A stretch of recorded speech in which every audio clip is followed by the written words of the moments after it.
सिद्धांत तृप्ति की जातिवाद पर बनी फिल्म साहसी तो है, लेकिन पूरी ताकत से गरजने से हिचकिचाती है। तुम मुझसे दूर रहो। क्यों पूछ रहा हूँ? मेरे साथ रहना उतना भी आसान नहीं है जितना तुम्हें लगता है। याद है धड़क का आखिरी सीन, जब जानवी कपूर की चुप्पी भरी चीख आपके रोंगटे खड़े कर देती थी। धड़क 2 में मेकर्स ने क्लाइमेक्स में तृप्ति डिमरी से जोरदार चीख दिलवाई, पर पर्दा गिरने के बाद भी वो चीख गूंजती तो है, मगर असर वैसा नहीं होता। साजिया इकबाल द्वारा डायरेक्ट की गई ये फिल्म जाति आधारित अत्याचारों पर बात करने की कोशिश तो करती है, वो भी हिम्मत के साथ, लेकिन ये यकीन के साथ नहीं कर सकते। असली पेरे रूम पेरे मल की तरह यह फिल्म बेझिझक और तीखे संदेश देने से कतराती है। जो कहानी एक दमदार राजनीतिक बयान बन सकती थी, वह धीरे धीरे फीकी लगने लगती है। ऐसा लगता है जैसे सेंसरशिप या विवाद से बचने के लिए इसे जानबूझकर नरम किया गया है। क्लाइमेक्स में डब किए गए बदले हुए डायलॉग और ज्यादा असहजता पैदा करते हैं दोस्तों। फिर भी सिद्धांत चतुर्वेदी ने इस फिल्म में अब तक का अपना बेहतरीन अभिनय किया है। वो नीलेश के किरदार में नजर आते हैं, एक ऐसा युवक जो जाति की शर्म और दबाव के बोझ तले घुट रहा है।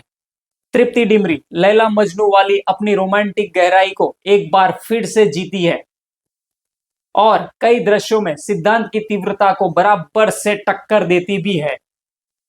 अनुभव फतेपुरा और विपिन शर्मा नीलेश के माता पिता के रूप में पूरे समय चमकते हैं और कॉलेज प्रिंसिपल के किरदार में जाकिर हुसैन कहानी में नैतिक गहराई जोड़ते हैं और नीलेश के बदलाव में एक शांत लेकिन अहम भूमिका निभाते हैं।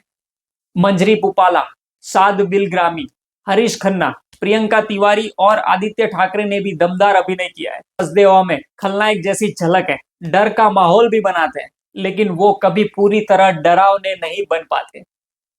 इस फिल्म की सबसे बड़ी कमी है उसकी अस्थिरता, जो कहानी की आत्मा को ही छीन लेती है। नीलेश का दर्द टुकड़ों में बांटा सा लगता है, जिससे उसकी तकलीफ पूरी तरह से महसूस नहीं हो पाती। कुछ सीन जरूर से दिल को छू लेते हैं, जैसे उसके पालतू जानवर को ऊंची जाति के गुंडे मार देते हैं, उसके सीनियर की आत्महत्या, विधि के कजिन द्वारा नीलेश का अपमान और सबके सामने उसके पिता को कपड़े उतारकर बेइज्जत करना। ये पल सच में भावुक कर देते हैं, लेकिन फिल्म उस तनाव को बनाए नहीं रखती। मुख्य किरदार नीलेश की तरह ही फिल्म में भी अपनी पहचान को लेकर उलझी हुई लगती है, जैसे वो कुछ कहना चाहता है मगर उसे समझ नहीं आ रहा है कि सुन कौन रहा है। वहीं दूसरी तरफ फिल्म में कुछ हल्के लेकिन असरदार तंज भी है, जैसे विजय माल्या कहता है कि उसने कभी भी धोखा नहीं दिया और अरविंद केजरीवाल राजनीति में आना ही नहीं चाहते थे। तृप्ति को भी एक लंबा डायलॉग मिलता है जिसमें वो घर की इज्जत जैसे सोच को चुनौती देती है।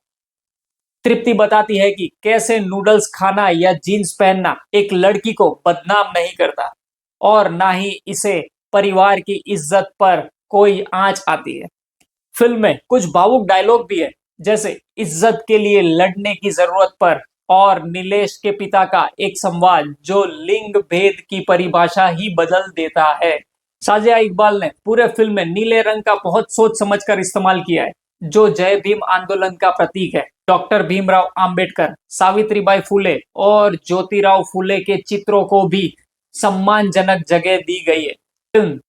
फिल्म जातिगत अन्याय की सच्चाइयों को दिखाने की पूरी कोशिश करती है, लेकिन अंत में कुछ ठोस या साहसी कहने से रुक जाती है। धड़क का मतलब होता है दिल की धड़कन, और ये थोड़ा आयरोनिकल भी है, क्योंकि ये फिल्म दिखाती है कि कैसे इंसान को जाति की सीमाओं में रहकर प्यार करने पर मजबूर किया जाता है।